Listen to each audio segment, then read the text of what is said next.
Hola mundo,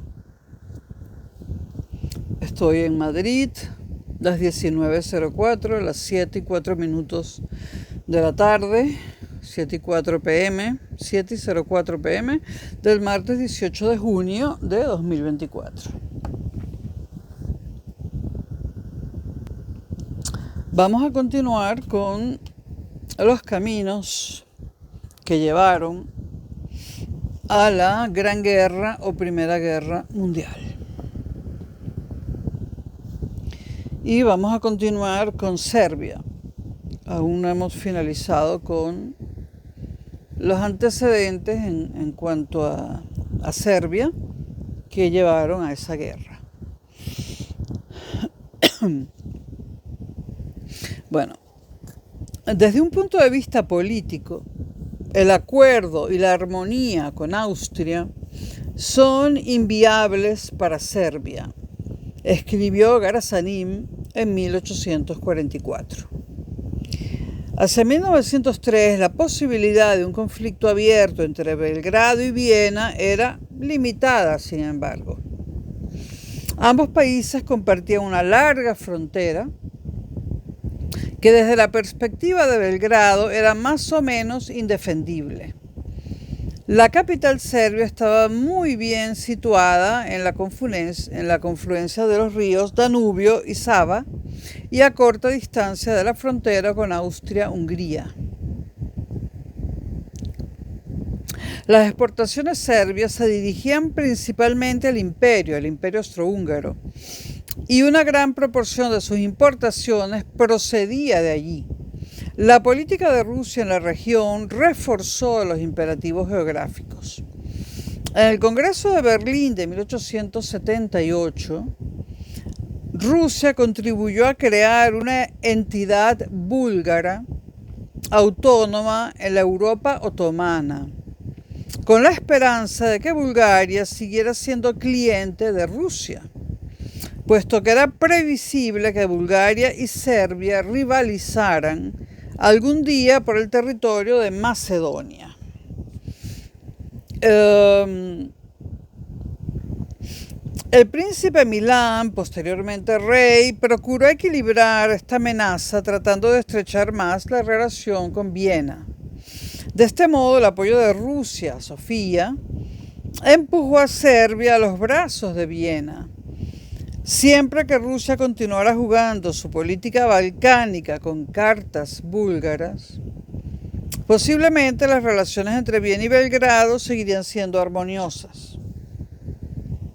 En junio de 1881, Austria, Hungría y Serbia aprobaron un tratado comercial.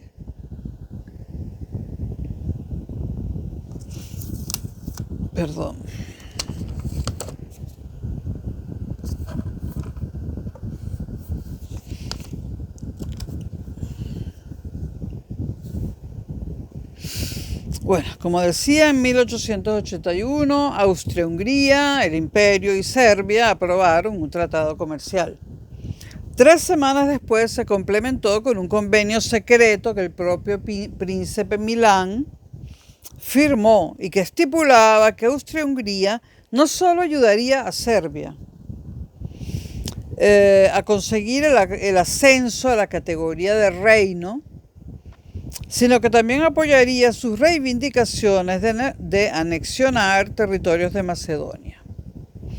Serbia, por su parte, acordaba no debilitar la posición de la monarquía en Bosnia y Herzegovina.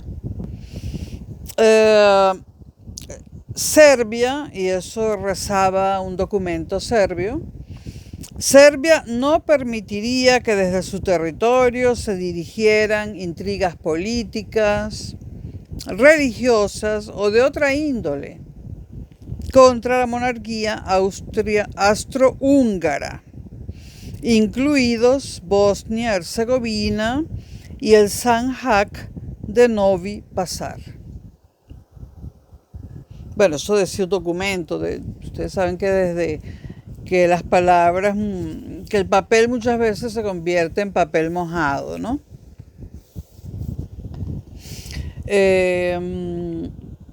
Estos acuerdos constituyeron sin duda una base frágil para unas buenas relaciones austro-serbias. O sea, una buena, o sea, una relación, evidentemente. Perdón, es que me molesta algo aquí. Bueno, se constituyó una base importante para unas buenas relaciones austro-serbias, pero seguían siendo unas relaciones débiles. No tenían anclaje en los sentimientos de la población serbia, que era profundamente anti-austríaca. Simbolizaban una relación de dependencia económica que resultaba cada vez más inaceptable para la opinión nacionalista serbia. Y dependía de la colaboración de un monarca imprevisible y cada vez menos popular.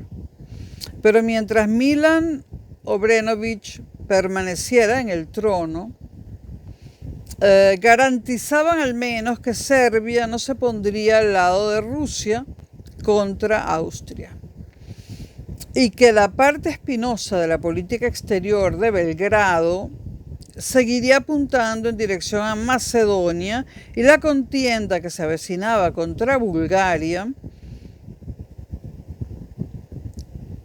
es decir, la política exterior de Belgrado apuntaría en dirección a Macedonia, y la contienda que se avecinaba contra Bulgaria, pero no apuntaría a Bosnia y Herzegovina. En 1892 se firmó un nuevo tratado comercial con el Imperio Austrohúngaro. El cambio de dinastía en 1903, con el asesinato del rey y la reina, marcó una importante realineación. Austria se apresuró a reconocer el golpe de Karađorđević, en parte porque Pedro Karađorđević había asegurado de antemano a los austriacos que se proponía mantener a Serbia en una senda pro-austriaca. Viena perseguía un triple objetivo. En primer lugar, conseguir un tratado comercial con Serbia. En segundo lugar, garantizar que Serbia siguiera haciendo los pedidos de armamento a empresas austríacas. Y en tercer lugar, comprometer un préstamo importante con Belgrado. La imposibilidad, sin embargo, de alcanzar un acuerdo sobre alguno de estos asuntos supuso un enfriamiento drástico de las relaciones entre ambos vecinos. Y el resultado fue un desastre absoluto para Viena. Los pedidos de armamento serbios fueron a parar a una empresa francesa, la empresa Schneider Creusot, que creo que hoy en día solamente se llama Schneider, en lugar de a la rival austriaca Skoda de Bohemia. Todavía hay automóviles Skoda. La relación de Austria fue cerrar la frontera al ganado porcino serbio, lo que desencadenó un conflicto aduanero que llegó a conocerse como la Guerra de los Cerdos, un conflicto que duró 3 años, de 1906 a 1909, la Guerra de los Cerdos. Pero esta fue una medida contraproducente por parte de Viena, es decir, por parte de Austria, ya que Serbia no tardó en encontrar otros mercados de exportación, sobre todo en Francia, Alemania y Bélgica, y empezó a construir mataderos a gran escala, liberándose así de su prolongada dependencia de los centros de tratamiento austrohúngaros. Belgrado consiguió un préstamo importante de nuevo, pero no de Viena, sino de París. Aquí, en el tema de los préstamos, ¿no?, hay que hacer algunos comentarios, ¿no? Los deudores precarios, como Serbia, aunque había otros países que eran deudores precarios, pero los deudores precarios, como Serbia, y otros estados balcánicos y del Imperio Otomano, solo podían obtener préstamos en condiciones razonables si aceptaban un control fiscal que suponía una hipoteca parcial de las funciones de un Estado soberano. Es decir, estos estados precarios como Serbia, al aceptar un préstamo de un Estado fuerte o de un imperio, en cierto modo cedían soberanía. Los préstamos franceses internacionales en particular estaban sumamente politizados, pero los de Austria-Hungría también.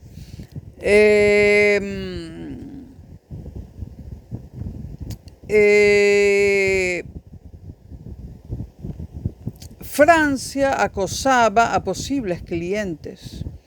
En el verano de 1905, Francia dio a entender al gobierno de Serbia que si no daba a Francia la primera opción del préstamo, encontraría los mercados monetarios de París cerrados a cal y canto. El préstamo serbio de 1906 supuso un giro importante. Las relaciones financieras de Francia con Belgrado se volvieron íntimas y dominantes, en palabras de un norteamericano que analizó las altas finanzas de antes de la Primera Guerra Mundial. Los franceses llegaron a poseer más de las 3/4 partes de toda la deuda serbia. El préstamo de 1906 también dio a Serbia la posibilidad de resistir la presión comercial de Viena y emprender una guerra arancelaria de larga duración. Estos triunfos en el campo de las altas finanzas no deberían distraernos de las condiciones lamentables de la economía serbia en su conjunto. Vamos a estar claros, la economía serbia era muy mala y el pueblo serbio estaba sometido a muchísimos sacrificios y carencias, ¿no? Por ejemplo, en 1900, se podrían decir muchas otras cosas, pero no se puede alargar demasiado los videos. En 1900, por ejemplo, seguía habiendo solo cuatro, señores, institutos de enseñanza para toda Serbia. La mitad de los profesores de primaria no tenían formación pedagógica. La mayoría de las clases escolares no se daban en edificios construidos para tal fin, y en realidad solo alrededor de 1/3 de los niños serbios iban al colegio. Una población rural que apenas se preocupaba por la educación. O sea, Serbia tenía una población rural para la cual la educación no era importante. Esa población rural serbia consideraba que las escuelas eran instituciones extrañas, impuestas por el gobierno, y eso no solo sucedía en Serbia. Por ejemplo, en regiones de España como Galicia también se pensaba lo mismo, y lo peor es que se sigue pensando. En la Galicia profunda y otras zonas de la España profunda se sigue pensando que la educación es algo impuesto por el gobierno y que no sirve para nada. Por eso España actualmente impone una educación obligatoria hasta los 16 años de edad. Si los niños hasta los 16 años de edad no van al colegio, los padres son imputados de un delito. Eso ha tenido que hacer España para que los campesinos lleven a sus hijos al colegio. Estoy hablando del siglo XXI. Bueno, ¿cuál era el resultado en aquella época, año 1900, comienzos del siglo XX, para Serbia? Bueno, en Belgrado, la tasa de alfabetización más baja en los distritos del norte de Serbia en 1900 era del 27%. O sea, en el norte de Serbia en 1900 solo el 27% sabían leer y escribir. Sin embargo, en el mismo año, en el sureste de Serbia, solo el 12% sabían leer y escribir. Y en la capital, Belgrado, solo el 21% sabían leer y escribir.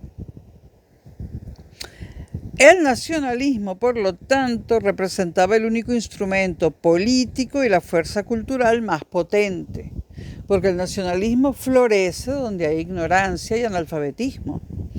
La creciente integración de Serbia en la red de alianzas de Francia, después de 1905, cuya raíz se encontraba en los imperativos financieros y geopolíticos, se explica por la terrible pobreza y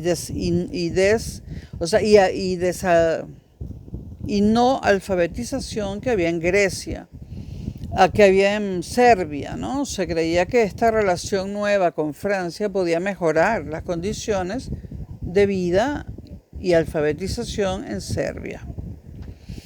Después de 1903, año del reinicido, los nacionalistas serbios centraron principalmente su atención en la lucha a tres bandas, entre los serbios, los búlgaros y los turcos, que se desarrollaba en Macedonia. Todo esto cambió en 1908, cuando Austria-Hungría se anexionó Bosnia y Herzegovina. Y esto es un acontecimiento determinante para lo que posteriormente, para el estallido en el 14 de la Primera Guerra Mundial. Dado que estas dos provincias, Bosnia y Herzegovina, oficialmente otomanas, habían estado ocupadas durante 30 años por los austriacos y que nunca hubo posibilidad alguna de alterar esta disposición, el cambio nominal de ocupación a anexión pura y dura debería de haber sido algo aparentemente sin importancia. Pero la opinión de la población serbia fue otra muy distinta.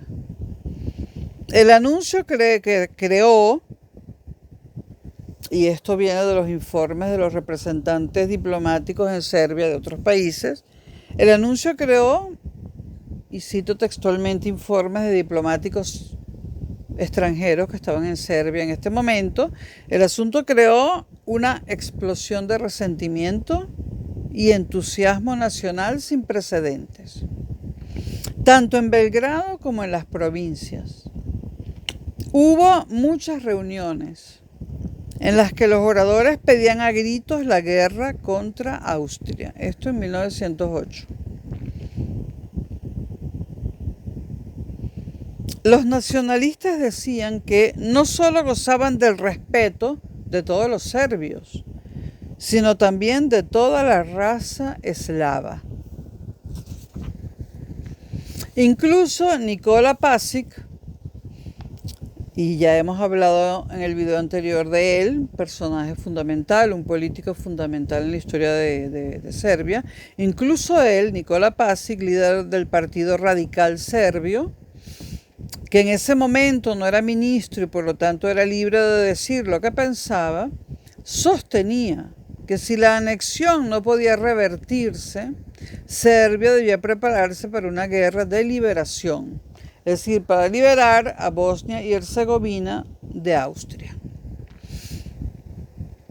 El representante británico, una vez más los británicos, los ingleses, el representante británico en Belgrado explicó en un informe del 27 de abril de 1909, y cito textualmente una parte de ese informe: todos los patriotas serbios que se toman interés por la política o participan activamente en ella, piensan que la nación serbia no solo es la que comprende a los súbditos del rey Pedro, sino a todos aquellos cuya raza y lengua son afines a las suyas.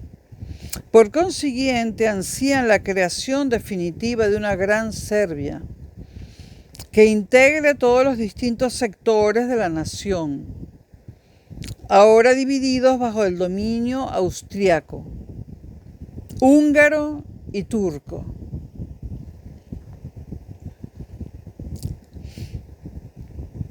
Desde ese punto de vista, Bosnia constituye el corazón tanto geográfico como etnográfico de la Gran Serbia. Cierro la cita.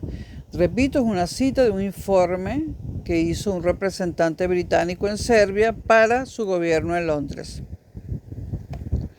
Bueno, la anexión por parte del Imperio Austrohúngaro de Bosnia y Herzegovina provocó una ola de indignación. Y esta ola de indignación impulsó el surgimiento de una nueva organización de masas que perseguía objetivos nacionalistas. Se conocía como, y la voy a decir en español porque es impronunciable en serbio, se conocía como Defensa Nacional Serbia. Bueno, voy a pronunciarla esta vez en serbio, pero leyéndolo como si fuera español. Bueno, cuando en un nombre hay una sola vocal, Dios mío santo, ¿no? Sparka Narodna Odbrana. Defensa Nacional Serbia, una nueva organización nacionalista. Esta organización nacionalista se llamó así e incorporó a miles de miembros dispersos por más de 220 comités de pueblos y aldeas de Serbia y una red de auxiliares dentro de Bosnia y Herzegovina. La campaña irredentista, que estuvo cobrando ímpetu en Macedonia, se dirigía ahora a las provincias anexionadas. Narodna Odbrana, es decir, la Defensa Nacional Serbia, esta organización, organizaba grupos guerrilleros y hacía muchas otras más cosas que nos vamos a saltar porque estos videos no pueden ser tan largos, ¿no? Al principio, los dirigentes de Belgrado alentaron la agitación, pero enseguida comprendieron que Serbia no tenía la menor posibilidad de revertir la anexión. La clave de este estado de ánimo, algo sombrío, la tenía Rusia, que hizo muy poco por estimular la resistencia serbia.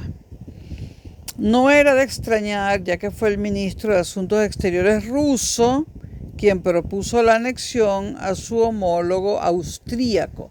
Como pueden ver, en todo este lío, Rusia a veces colaboraba con Serbia y a veces con el Imperio Austrohúngaro. Jugaba a dos bandas entre dos, digamos, países enemigos.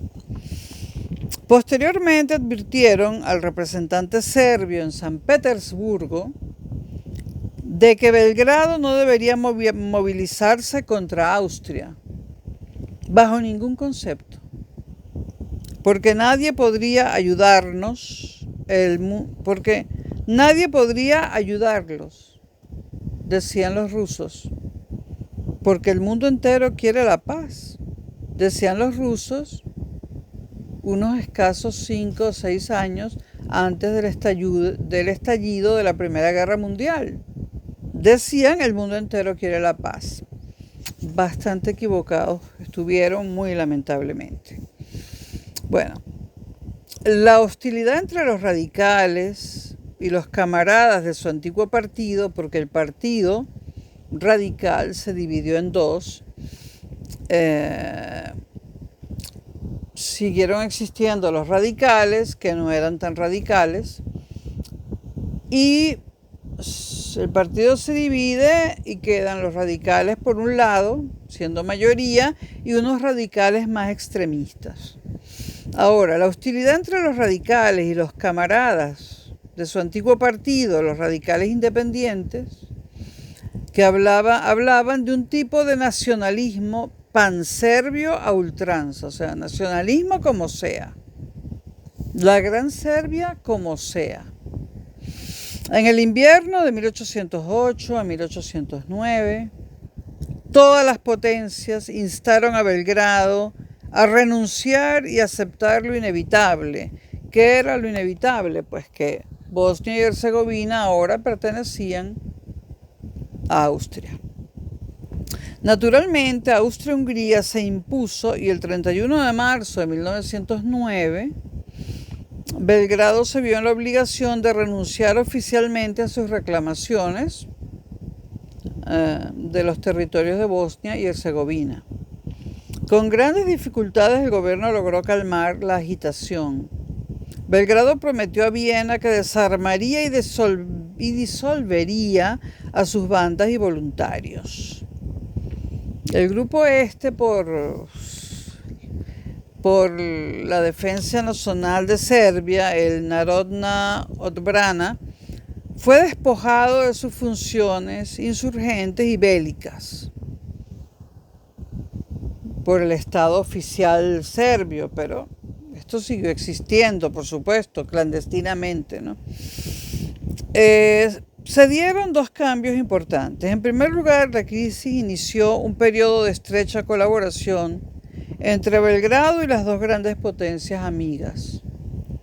El vínculo con San Petersburgo, una de las dos potencias amigas de la Rusia, se vio fortalecido por la llegada del nuevo representante ruso, el barón Nikolai Hartwig, paneslavo y serbófilo vehemente, que desempeñaría un papel decisivo en la vida política de Belgrado hasta su muerte repentina en 1914, justo antes del estallido de la guerra. También se reforzaron los lazos financieros y políticos con Francia, el segundo amigo, lo que se plasmó en un gran préstamo de París con el fin de ampliar el ejército serbio y mejorar su poder ofensivo. En segundo lugar, la furia y la decepción de 1908 a 1909 tuvieron el efecto de radicalizar a los grupos nacionalistas. Si bien la capitulación del gobierno en el tema de la anexión les desmoralizó durante un tiempo, no renunciaron a sus ambiciones. Un abismo se abrió entre el gobierno y el entorno nacionalista. Y se dio la creación de una nueva entidad secreta. El 3 de marzo de 1911, en un piso de Belgrado, se creó, esto sí que es impronunciable, se creó Ujedinjene ili Smrt, Unión o Muerte, la traducción al español, conocida popularmente como la Mano Negra. Y voy a tratar de seguir llamando la Mano Negra porque es más fácil, ¿no? Y Apis, este militar del que ya hemos hablado en el video anterior, Apis, para entonces profesor de táctica en la Academia Militar, estaba entre los 7 hombres presentes en la reunión fundacional de Mano Negra. El objetivo de Mano Negra era la unificación de todos los serbios. La propaganda de la Mano Negra no reconocía que los musulmanes bosnios fueran una entidad aparte y negaba de plano la existencia de los croatas. Mano Negra hablaba, por ejemplo, de una regeneración de nuestra raza degenerada. Y el movimiento floreció en la cultura del secretismo. La Mano Negra se extendió rápidamente a las estructuras de la Serbia oficial, tratando de llegar desde su base en el seno del ejército hasta infiltrarse en los cuadros de los guardias fronterizos serbios y los oficiales de aduana, sobre todo a lo largo de la frontera serbo-bosnia. Entre sus actividades estaba el mantenimiento de un campo de entrenamiento terrorista, en el que se instruía a los reclutas en la puntería, el lanzamiento de bombas, la voladura de puentes y el espionaje. Paradójicamente, la clandestinidad de la Mano Negra tenía carácter público. Las habladurías se encargaron enseguida de que el gobierno y la prensa conocieran la existencia del movimiento. Había cenas y banquetes en los cafés de Belgrado en los que Apis presidía una larga mesa atestada de estudiantes nacionalistas.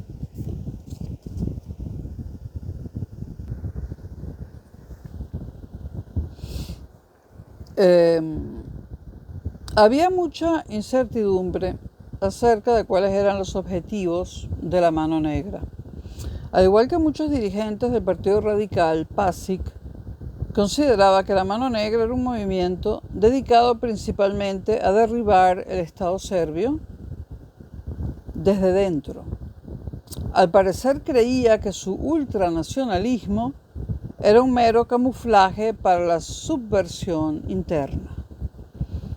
Esta mala interpretación llegó a muchos de los informes diplomáticos. En noviembre de 1911, el representante austriaco en Belgrado comunicó que la afirmación de la Mano Negra de que era un grupo patriótico que actuaba fuera de Serbia con el fin de unir a todos los serbios era en realidad solo una tapadera y su verdadero objetivo era intervenir en los asuntos internos de Serbia. Este malentendido continuaría confundiendo a las autoridades austriacas durante la crisis de julio de 1914. En el interior de Bosnia y Herzegovina, la Mano Negra y la otra institución que se había creado antes, nacionalista, se vincularon a grupos locales de activistas panserbios, de los cuales el más importante era Mlada Bosnia, Joven Bosnia. Mlada Bosnia, Joven Bosnia. Mlada Bosnia no era una organización unificada, sino más bien un cúmulo de grupos y células de jóvenes revolucionarios que actuaban en toda la provincia, más o menos desde 1904.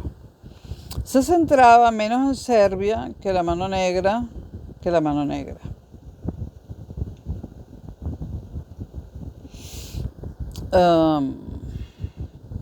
Era un grupo que actuaba en el interior de Bosnia y Herzegovina.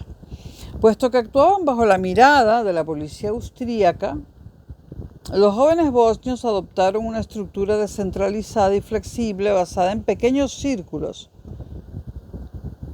kruški en serbio, conectados solo por intermediarios nombrados de antemano.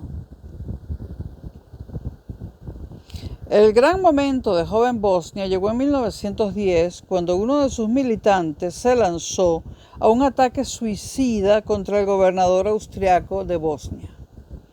El 3 de junio de 1910, con ocasión de la apertura del Parlamento bosnio, Bogdan Šerajić,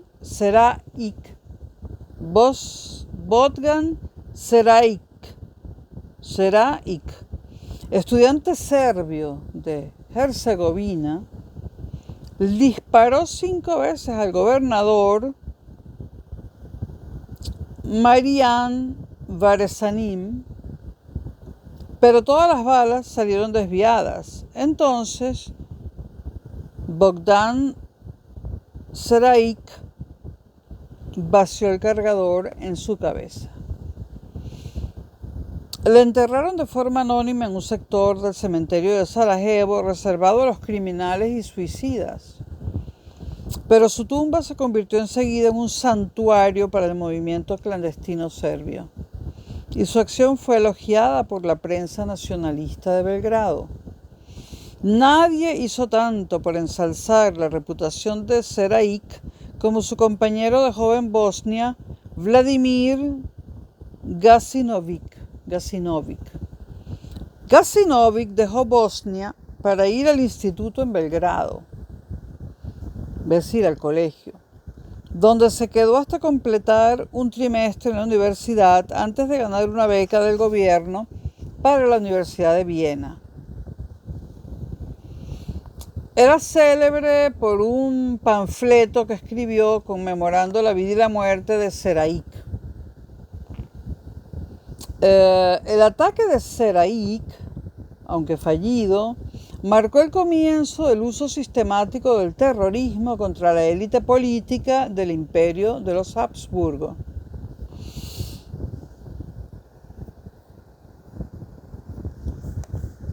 Eh, Vamos a hablar de las tres guerras turcas un poco. A finales de septiembre de 1911, Italia, ya era la Italia de Mussolini, invadió Libia.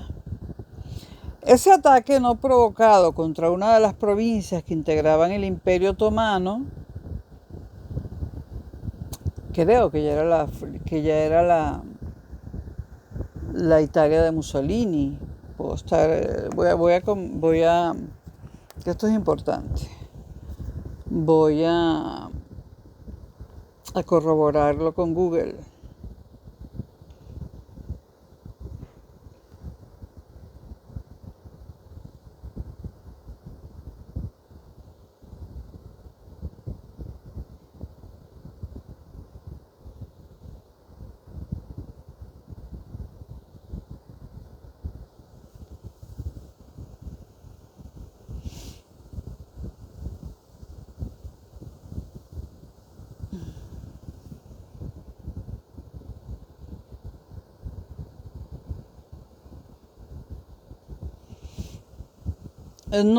No era la Italia de Mussolini. En 1911 posiblemente estaban en el poder Luigi Luzzatti o Giovanni Giolitti.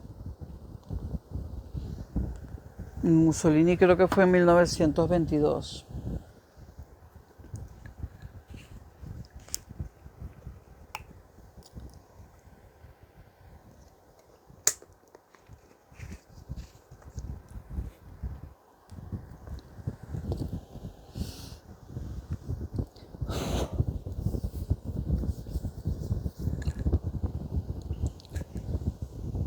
Bueno, qué desastre.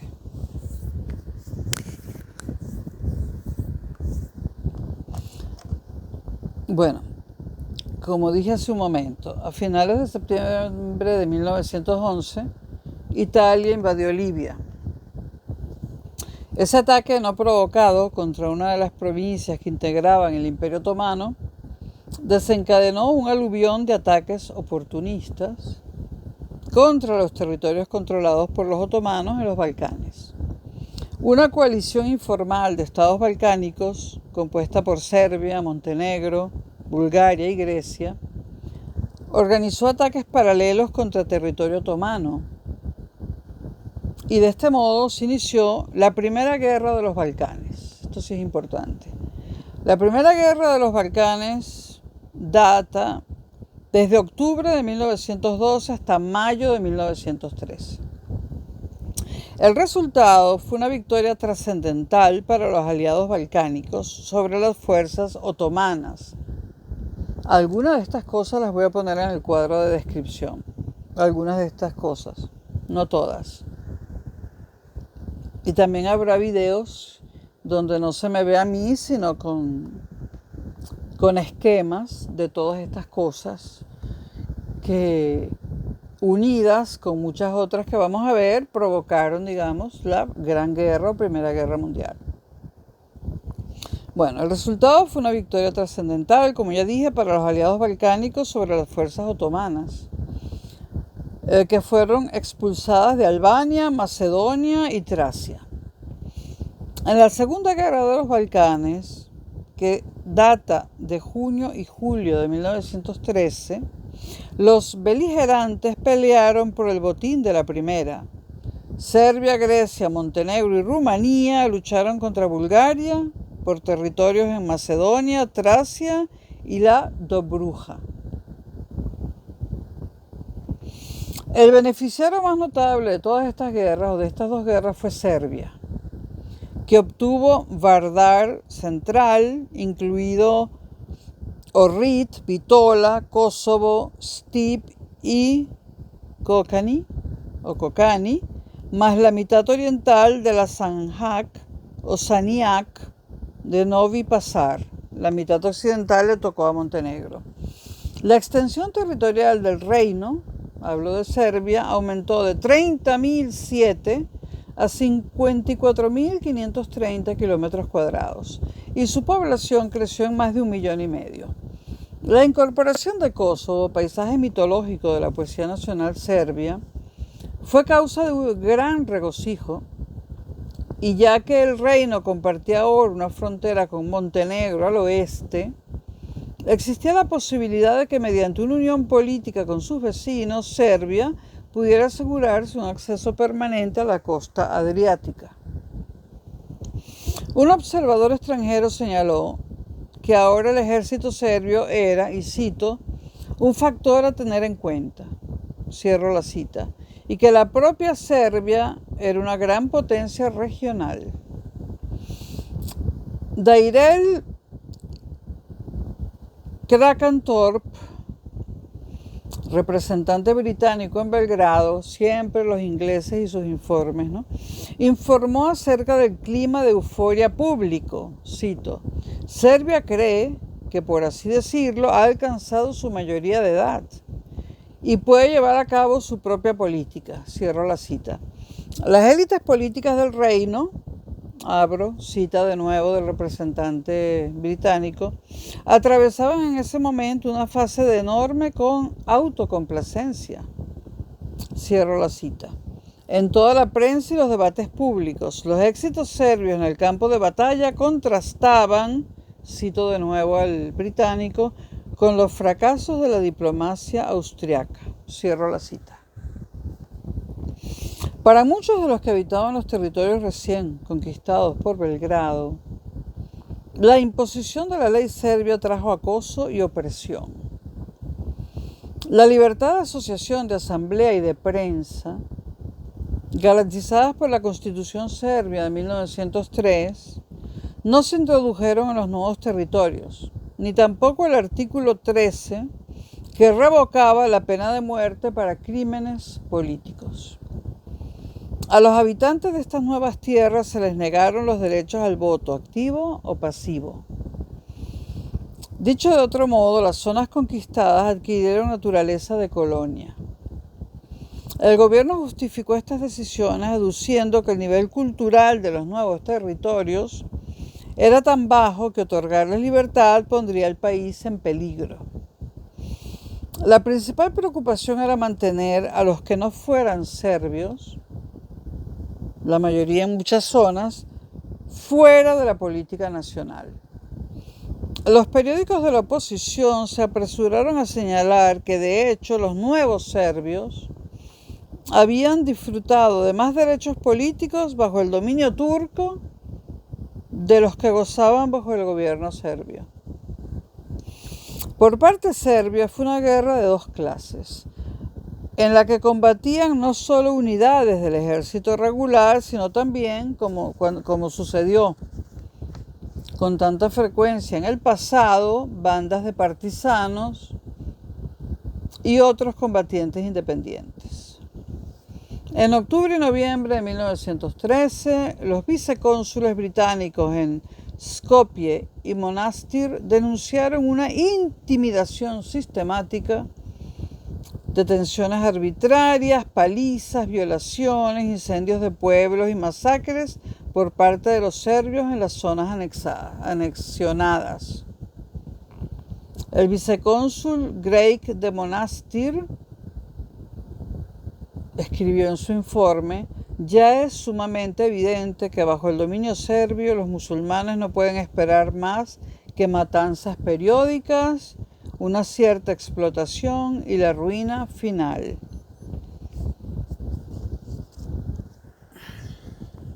Tengo botellitas de agua nuevas.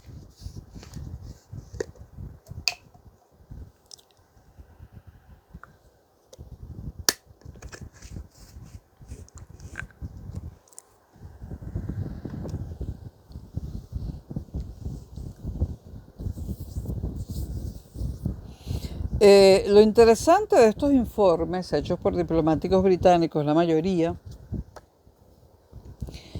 no es solamente su contenido inquietante, sino el escepticismo con que los recibió el embajador británico Krakantorp. Él aceptaba los desmentidos oficiales del gobierno de Belgrado a pie juntillas. O sea, a pesar de los informes que recibía Gran Bretaña de sus representantes dentro de Serbia, Pues los británicos decidieron creerle a Belgrado todo el tiempo, a pesar de los informes de sus representantes en Serbia. Es decir, por algún motivo, seguramente político, Londres prefirió creerle a Belgrado que a sus propios representantes británicos dentro de Serbia. Podría afirmarse que los acontecimientos que se desarrollaban en los Balcanes ya se veían bajo la óptica geopolítica del sistema de alianzas. Esta es una clave para el comienzo de la Primera Guerra Mundial. Una de las grandes causas de la Primera Guerra Mundial fue el sistema de alianzas existente antes de esa guerra. Un sistema geopolítico. Entonces, se puede afirmar que los acontecimientos que se desarrollaban en los Balcanes ya se veían bajo la óptica geopolítica del sistema de alianzas, y es por esto que Londres decidió creerle a Belgrado, en el que Serbia figuraba como un estado amigo de Gran Bretaña, atrapado en una lucha valiente con el temible vecino Austria-Hungría. Cuando posteriormente la Comisión Carnegie, compuesta por un equipo internacional de expertos cuidadosamente seleccionados por su imparcialidad, llegó a los Balcanes para llevar a cabo su famosa investigación sobre las atrocidades cometidas en las zonas en litigio, apenas recibió ayuda de Belgrado.